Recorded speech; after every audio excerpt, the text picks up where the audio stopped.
Papa, donne-moi ta carte, dit-il. Tu ne sais plus ce que tu fais avec l'argent. Je l'ai regardé sans rien dire. Mon propre fils. Le petit garçon à qui j'avais appris à compter avec des pièces étalées sur la table de la salle à manger. Celui qui s'endormait contre moi devant les matchs de foot. Celui qui jurait qu'un jour il m'achèterait une maison plus grande que tout le quartier. Et il se tenait là, devant moi, les bras croisés, le sourcil levé, en train de me parler comme un vieux monsieur perdu qu'il faut surveiller. Je m'appelle Jean Martin, j'ai 62 ans, je suis retraité, et jusqu'à récemment, je pensais ne pas m'en être trop mal sorti comme père. J'ai passé ma vie à bosser dans une usine de pièces automobiles, en périphérie de Lyon. Des horaires décalés, des hivers glacés dans les ateliers, des étés où la chaleur collait aux machines, les mains tachées d'huile, le dos brisé. Mais je rentrais toujours avec du pain, un peu de fromage, une bouteille de rouge pas cher et parfois un petit jouet ou un livre de coloriage pour mon fils. Ma femme s'appelait Claire. Nous nous sommes rencontrés quand elle travaillait à la mairie, au service de l'état civil. J'y passais trop souvent pour que ce soit crédible. J'inventais des histoires de changement d'adresse ou de certificats perdus, juste pour pouvoir la voir derrière son guichet, avec son chignon approximatif et cette façon de sourire d'un côté quand quelque chose l'amusait. Un jour, elle a levé les yeux de ses papiers et m'a dit, d'un ton tranquille, que si j'avais encore envie de venir sans dossier valable, autant l'inviter à prendre un café, ce serait plus simple. J'ai bafouillé, j'ai rougi comme un gamin, mais je l'ai invitée. Elle a accepté. De là est partie toute ma vie. Nous avons commencé dans un 2 pièces dans le 8e arrondissement, près du tram. Une cuisine minuscule avec une table bancale, une chambre avec un lit qui grinçait au moindre mouvement, un salon rempli de plantes parce que Claire disait qu'une maison sans plantes, c'était comme un visage sans yeux. Je travaillais à l'usine, elle faisait ses heures à la mairie, puis plus tard à la trésorerie. On avait l'odeur du métro, la fatigue dans les épaules et les fins de mois serrés, mais on avait aussi cette conviction simple de construire quelque chose. C'est elle qui m'a appris à prendre l'épargne au sérieux. Un matin, elle est revenue avec des papiers de la caisse d'épargne. Il faut qu'on ouvre un livret, m'a-t-elle dit, même si ce n'est que 20 € par mois. Ce ne sera pas le montant qui comptera, ce sera l'habitude. Je lui ai répondu qu'avec ce qu'on gagnait, 20 € ce n'était pas rien. Elle a souri. Justement, si on arrive à les mettre de côté, on arrivera à tout. Alors on a ouvert ce livret. Elle notait tout dans un petit cahier à couverture rouge. Salaire, facture, courses, ce qui restait. Certaines lignes avaient des commentaires. Peut mieux faire. Là, tu t'es fait plaisir, Jean. Et souvent, la phrase qu'elle répétait plus que tout. La sécurité, ce n'est pas d'avoir beaucoup, c'est de ne pas avoir à demander. À l'époque, je trouvais qu'elle exagérait un peu. Je rendais des heures supplémentaires, elle aussi faisait parfois du noir en aidant une amie comptable. Je me disais que la vraie sécurité, c'était un frigo plein et le loyer payé à temps. Je n'avais pas compris que pour elle, la sécurité, c'était aussi de ne pas se retrouver coincé si quelqu'un autour d'elle décidait de changer les règles. Puis, notre fils est arrivé. On a appelé notre garçon Mathieu. Il est né un matin de novembre dans une maternité de la Croix-Rousse pendant une pluie continue qui semblait laver toute la ville. Je me souviens encore de l'odeur de désinfectant, de la main de Claire serrant la mienne, de son regard épuisé et fier quand l'infirmière a posé ce petit paquet rose sur sa poitrine. On l'a regardé en silence pendant de longues secondes. Je ne sais pas ce qu'elle a pensé. Moi, je me suis contenté de lui faire une promesse silencieuse. Tant que je pourrai tenir debout, tu ne manqueras de rien. Je n'avais pas prévu que parfois, donner trop, c'est aussi priver quelqu'un de certaines choses. Mathieu a grandi dans ce 2 pièces, puis dans un 3 pièces un peu plus loin, après que j'ai eu une prime et qu'on a pu changer de quartier. Je me rappelle de ces petites voitures alignées sur le rebord de la fenêtre, de ses colères quand il perdait au kart, de ses rires dans la baignoire. On ne roulait pas sur l'or, mais il avait de quoi ne jamais avoir faim, des cahiers neufs à chaque rentrée et des cadeaux à Noël, même modestes. Claire était plus vigilante que moi. Quand il insistait pour avoir quelque chose, elle demandait « Tu le veux ou t'en as besoin ?»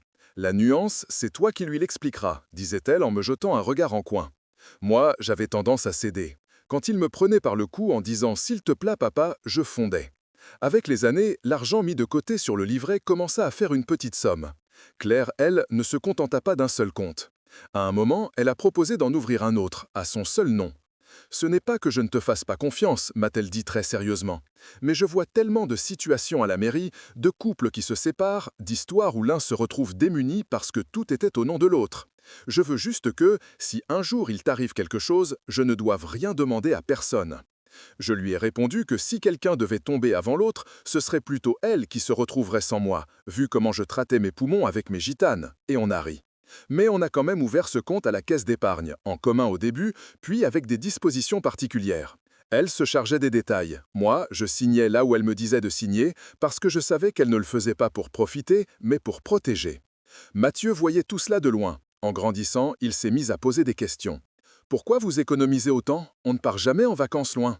Claire lui répondait qu'un jour il serait bien content que ces économies existent, même s'il ne le savait pas encore. Il faisait parfois la moue. Il avait envie de ce que les autres avaient. Des chaussures de marque, des jeux vidéo dernier cri, des voyages scolaires dont le prix me faisait tourner la tête. Souvent, je craquais. Claire ne disait rien devant lui, mais le soir, nous en parlions. Jean, il doit apprendre que tout ne tombe pas du ciel, disait-elle en pliant le linge. Si on lui donne tout sans mesure, il ne saura pas faire la part des choses. Je lui répondais que le monde se chargerait bien de lui apprendre à se prendre des claques, que moi, ce n'était pas mon rôle de père de lui en mettre en plus. Elle se taisait, en me regardant longuement, et je savais qu'au fond, elle avait raison. Le temps a passé, et notre fils est parti à Grenoble pour faire une école de commerce. Il était fier de quitter Lyon, de se construire une vie ailleurs.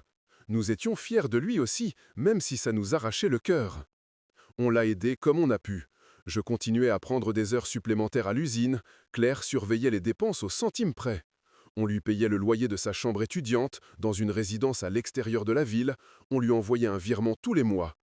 Il revenait pour les vacances avec des vêtements à la mode, des façons de parler qui n'étaient plus tout à fait les nôtres, des idées sur la vie qui commençaient à s'éloigner des nôtres aussi. Papa, tu ne peux pas garder ton argent comme ça sur un vieux livret qui ne rapporte rien, disait-il en regardant le relevé que sa mère venait de recevoir. Il faut investir, vous êtes d'une autre époque tous les deux. Il disait ça en rigolant, mais il y avait dans son rire quelque chose d'un peu condescendant. Claire se crispait, je faisais mine de ne pas l'entendre. Puis un jour, ce n'est plus la question de rendement qui s'est imposée, mais celle de la maladie. Claire a commencé par tousser. Une petite toux, rien d'alarmant, disait-elle. Puis elle s'est mise à se fatiguer pour un rien. Monter les 2 étages devenait un effort. Elle a perdu l'appétit. Au bout de quelques semaines, je les forçais à consulter. Médecin traitant, examen, radiographie, scanner, spécialiste. Les mots ont commencé à tomber. Masse, tumeur, traitement, protocole. Je me souviens du couloir de l'hôpital Édouard Herriot, des chaises métalliques, de l'odeur de désinfectant et de café tiède. Je me souviens d'elle, assise à côté de moi, les mains croisées, le regard fixé sur un point que je ne voyais pas. Je me souviens du médecin, avec son ton neutre, expliquant les options, les chances, les risques. On a tout tenté. La chimio, les médicaments, les régimes alimentaires, les discussions tardives avec les infirmières de nuit. Je dormais sur une chaise pliante ou je ne dormais pas du tout. Mathieu venait parfois le week-end, toujours pressé, toujours avec l'air de celui qui interrompt une vie importante pour venir faire acte de présence. « Papa, disait-il, il faut être réaliste, maman est entre de bonnes mains. Toi, tu dois me laisser gérer les papiers, les factures, tu n'y comprends rien à ces trucs-là. » Je me contentais de secouer la tête. J'avais l'impression que si je lâchais ne serait-ce qu'un pan de mon rôle, tout s'écroulerait. La veille de sa mort, Claire m'a demandé de prendre l'enveloppe qu'elle gardait dans le tiroir de sa table de nuit d'hôpital. Même dans cet endroit impersonnel, elle avait réussi à se faire un petit coin à elle. Des photos, un paquet de biscuits, un flacon de parfum. Elle m'a tendu l'enveloppe. « Ce sont des papiers de la banque », m'a-t-elle murmuré. « Tu sais, le compte dont on avait parlé, à mon nom. Si un jour tu te retrouves coincé, si quelqu'un veut te faire croire que tu n'as plus le droit de décider, tu te souviens de ça. Ce n'est pas un secret contre toi, c'est un filet de sécurité pour toi. » J'ai hoché la tête. J'avais les yeux tellement remplis de larmes que je ne voyais même pas ce que je tenais. Elle est partie quelques heures plus tard, au petit matin. Les machines se sont arrêtées, les infirmières ont baissé le regard, et tout à coup, il n'y a plus que le bruit de ma propre respiration dans cette chambre trop blanche. Les mois qui ont suivi ont été faits de bruits creux.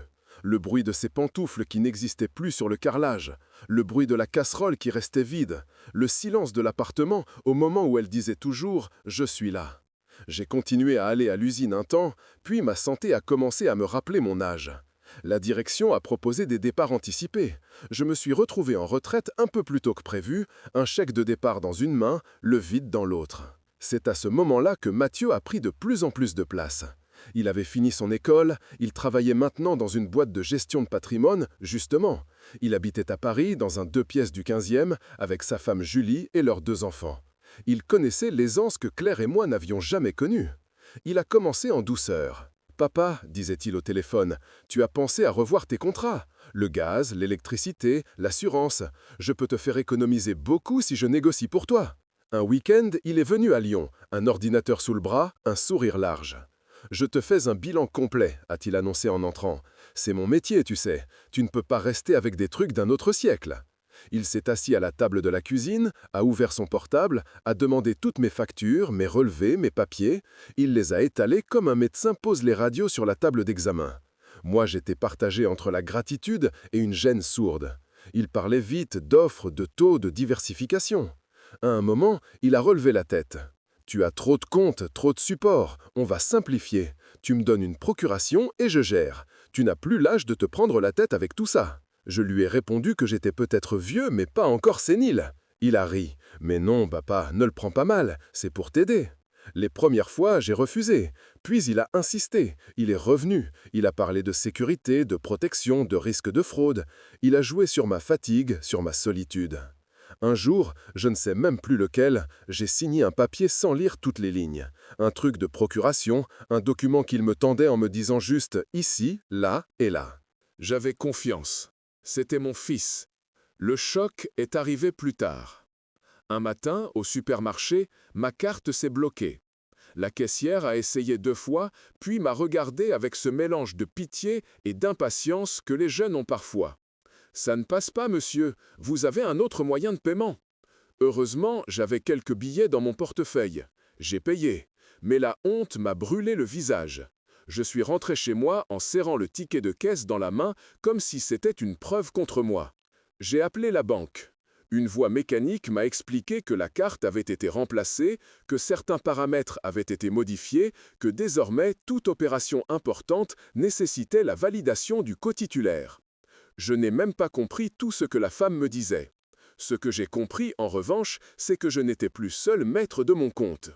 J'ai appelé Mathieu. Il a répondu agacé. « Oui, oui, c'est moi qui ai fait ça, a-t-il dit sans détour. Tout inquiétait pour rien, maintenant tu n'as plus à te soucier des prélèvements. Je gère, tu devrais me remercier. » « Tu aurais pu m'en parler, ai-je murmuré. Je t'en parle maintenant. » Quelques jours après, il est venu en personne.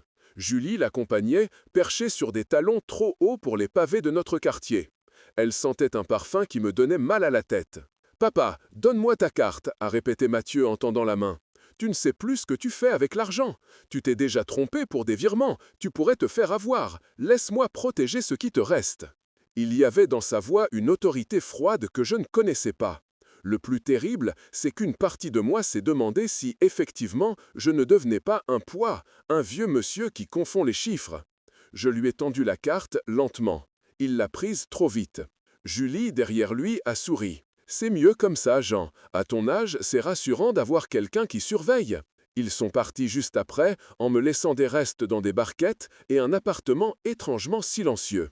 Je me suis assis dans le fauteuil du salon, celui qui a la marque du corps de Claire. J'ai regardé le mur où sont accrochées nos photos.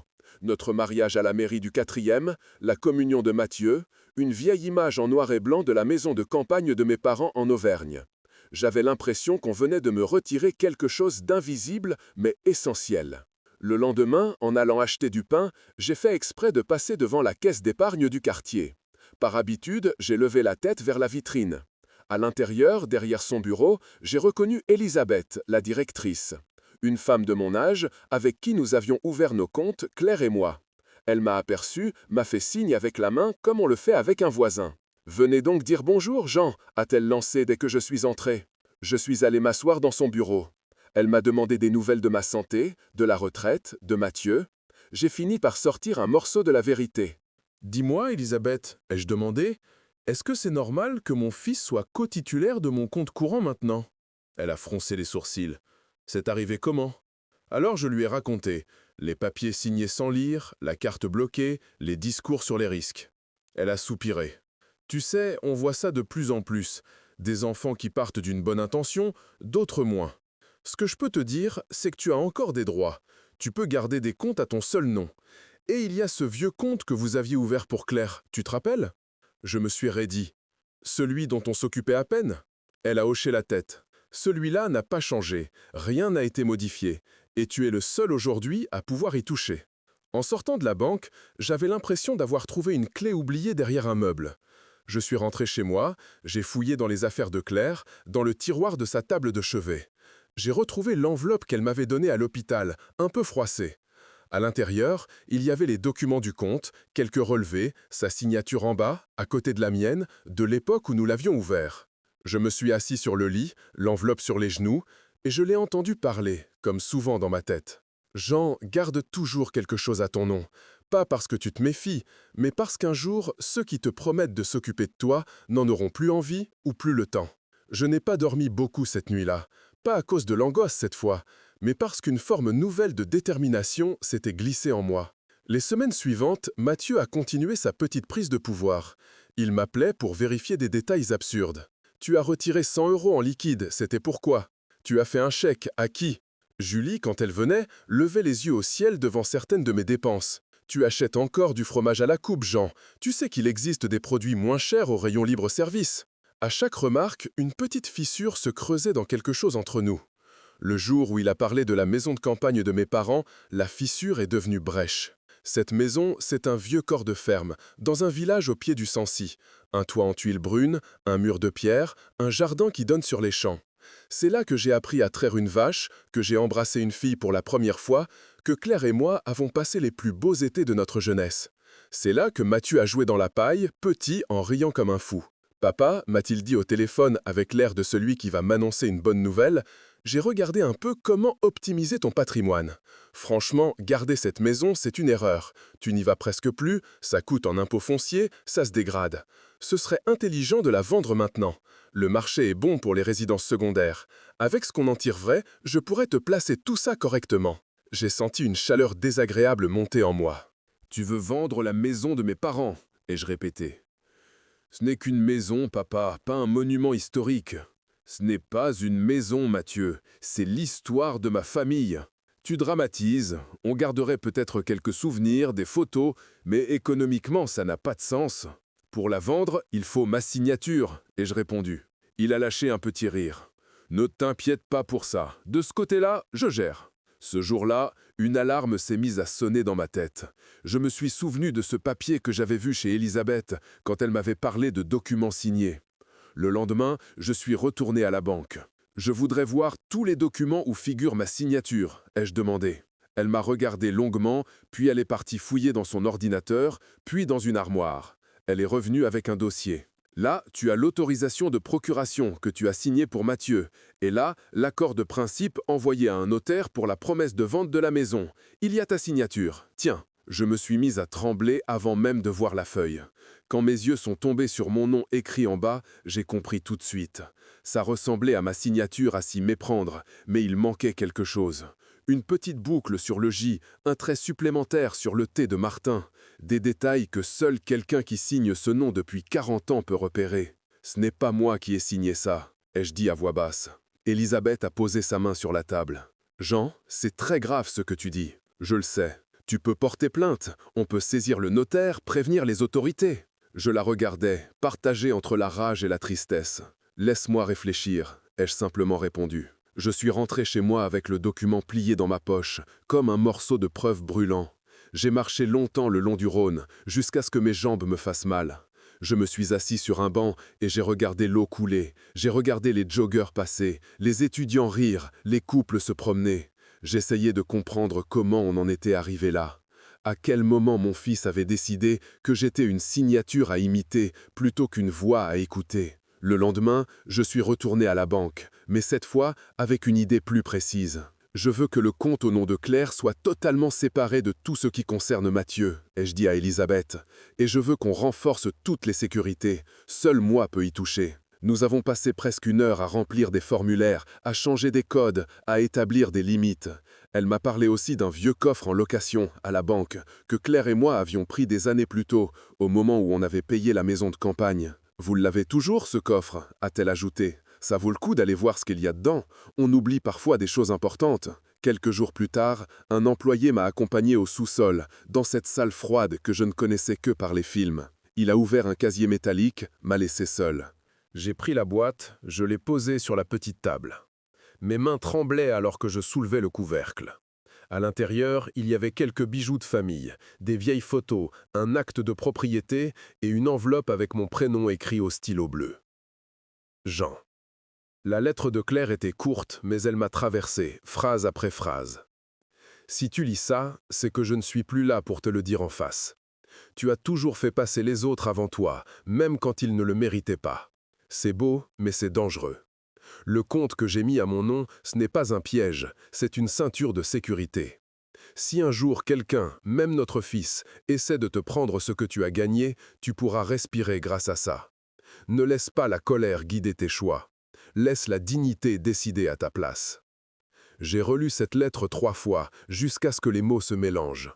Dans ce coffre, au milieu du métal et du papier, j'ai ressenti sa présence plus forte qu'au cimetière. En remontant à la lumière du jour, je savais ce que j'allais faire. Je suis allé voir un avocat du quartier, Monsieur Laurent.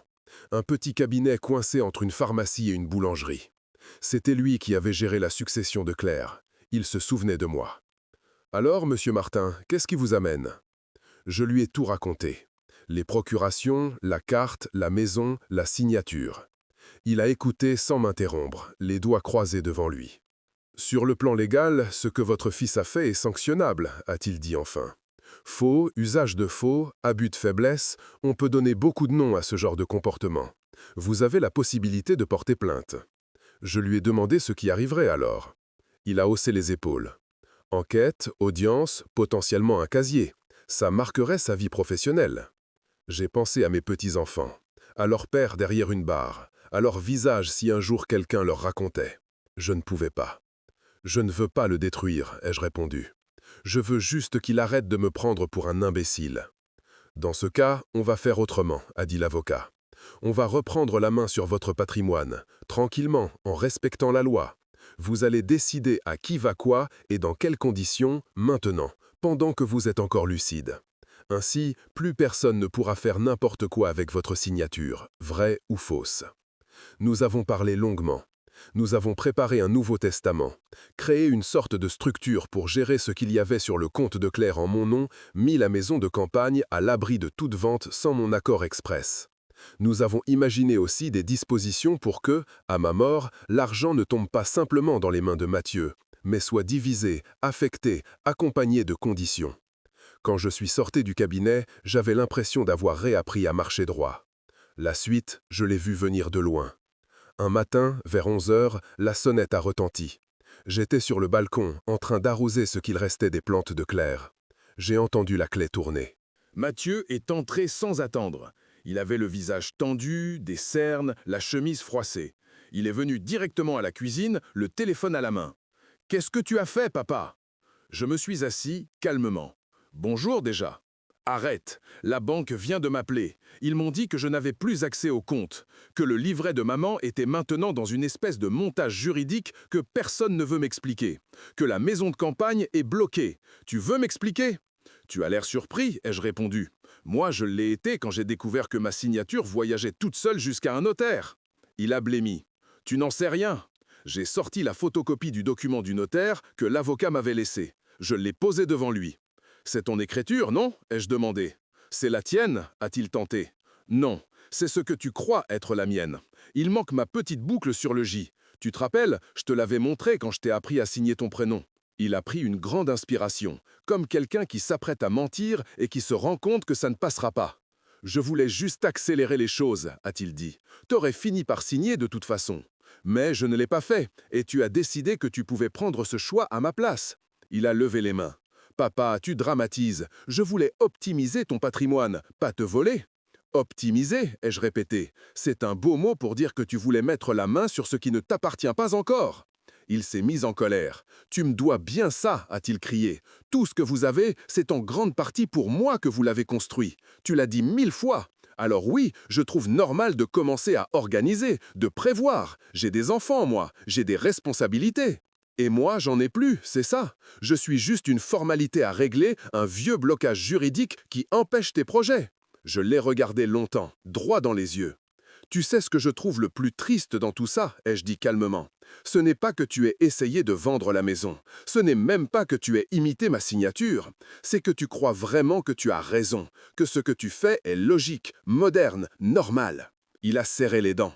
Tu vas faire quoi maintenant? Me laisser sans rien? Me punir? Tu crois que c'est plus moral? Je me suis levé. Ce que je vais faire, c'est vivre le reste de ma vie sans avoir à te demander d'autorisation pour acheter un kilo de tomates. Ce que je vais faire, c'est décider moi-même à qui ira ce que ta mère et moi avons construit. Et ce que je ne ferai pas, c'est t'emmener devant un juge. Pas pour toi, pour mes petits-enfants. Ses épaules se sont affaissées. Tu n'as pas dénoncé, a-t-il murmuré. Pas encore, et j'espère ne jamais avoir à le faire. Alors pourquoi bloquer tout? Pour t'apprendre une chose que tu as ratée en route. Rien ne t'est dû. Ni ma maison, ni mon compte, ni ma signature. Tu n'hérites pas d'un vivant. Tu l'accompagnes, tu le respectes, et quand il meurt, alors peut-être tu reçois quelque chose.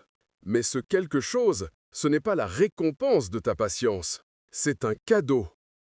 Il m'a fixé, les yeux brillants. Tu ne m'aimes plus, c'est ça. J'ai senti ma gorge se serrer.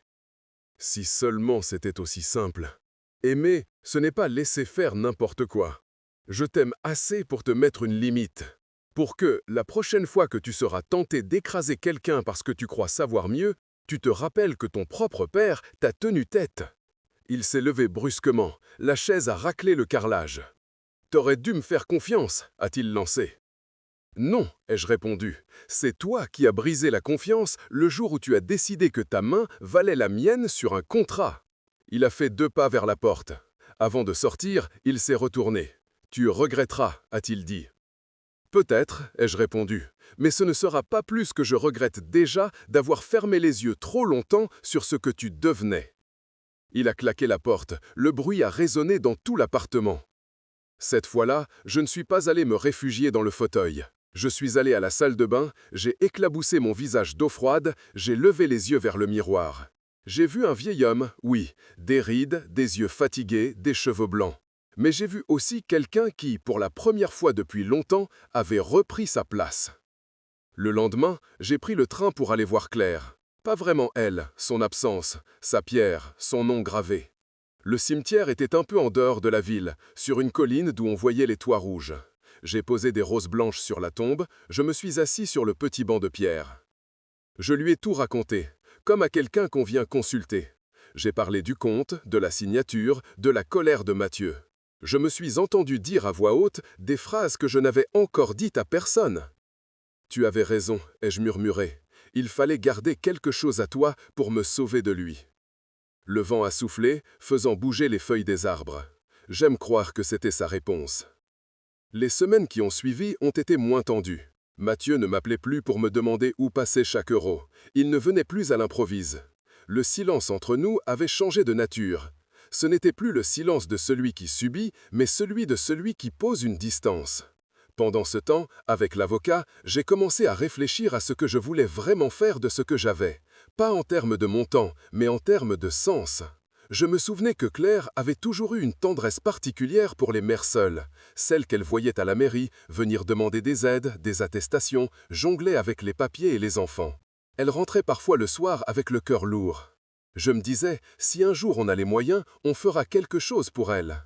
Alors j'ai proposé à M. Laurent de créer un petit fonds en son nom. Pas grand-chose, mais assez pour offrir chaque année un coup de pouce à quelques femmes du quartier, pour un loyer, une formation, un permis de conduire. Il a aimé l'idée. Nous avons pris contact avec une association locale qui travaillait déjà avec ce public. Ils ont été touchés de l'initiative. Le reste de l'argent, nous l'avons placé dans un produit sûr pour mes petits-enfants. À condition qu'ils aient terminé une formation, qu'ils ne soient pas couverts de dettes de jeu ou je ne sais quoi, qu'ils fassent un minimum d'efforts. Je voulais que l'argent soit une aide, pas une excuse pour ne rien faire. Je n'ai pas dit à Mathieu tous les détails, je lui ai juste envoyé une lettre écrite à la main. Je lui ai expliqué que ce que je laissais ne serait pas le reflet de ses exigences, mais de ce que sa mère et moi considérions comme juste. Que le monde ne lui devait rien. Que s'il voulait transmettre un jour quelque chose de plus joli que des disputes autour d'un compte, il devait revoir ce qu'il mettait dans le mot « famille ». Il n'a pas répondu tout de suite. Ce fut le silence, encore, pendant un long moment. Un après-midi d'automne, alors que je regardais un match de rugby à la télé, on a frappé à la porte. Pas 3 coups secs, comme la dernière fois. 3 coups timides. Quand j'ai ouvert, c'était lui, sans costume, dans un jean et un pull simple. Il avait l'air plus vieux, ou peut-être un peu plus lui. « Je peux entrer » a-t-il demandé. J'ai reculé pour le laisser passer. Nous nous sommes assis à la table de la cuisine. Il a posé une petite boîte en carton devant moi. « Je fais le tri dans les affaires au grenier » a-t-il expliqué. « Celle-ci, je pense qu'elle est plus à ta place. » J'ai ouvert. Dedans, il y avait le cahier de recettes de Claire, celui qu'elle trimballait partout. Les pages étaient jaunies, couvertes de son écriture. Pot-au-feu, blanquette, gratin. Avec des annotations. Plus de poivre pour Jean. Ne pas lésiner sur le beurre. J'ai senti quelque chose se tordre dans ma poitrine. « Merci » ai-je dit. On est resté un moment à feuilleter les pages sans parler. Puis, il a pris une inspiration profonde. « Je vois une psy » a-t-il lâché, « depuis quelques semaines. » J'ai relevé la tête. « Ah !»